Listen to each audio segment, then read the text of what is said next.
penari dari Unimal ini bakal berangkat menuju ke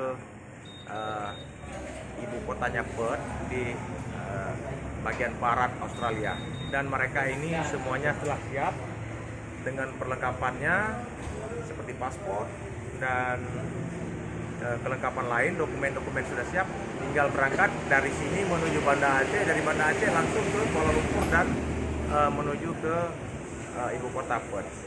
Mereka akan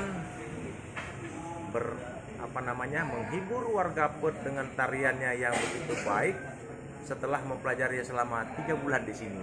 Dan mudah-mudahan para pemirsa sekalian, nanti kita bisa ketemu lagi di Perth.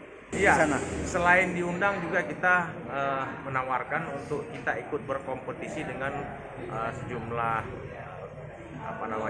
kontestan yang ada di beberapa daerah seperti Papua, semua ikut bergabung di Perth sana. Oke, kalau boleh diketahui ini dari lihat semuanya sanggar apa namanya yang ikut ke sana?